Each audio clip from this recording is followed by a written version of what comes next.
Hello guys, in today's video I will be showing you how to fix Truecaller freezing problem. So the answer is easy, just go to the settings and then scroll down to the apps section and then go to the search and search Truecaller. Then go to the storage and here you will find this clear cache option, click on it. Now you can go check it if it worked, and if it didn't you can try to restart your phone or turn the Wi-Fi off and on, or the Bluetooth or the airplane mode.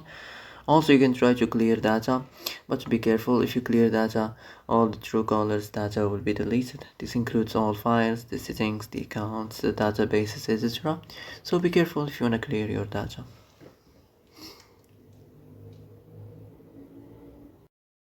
Well, that's it for today's video. I hope this is the answer you've been looking for. If you like this video, don't forget to like and subscribe.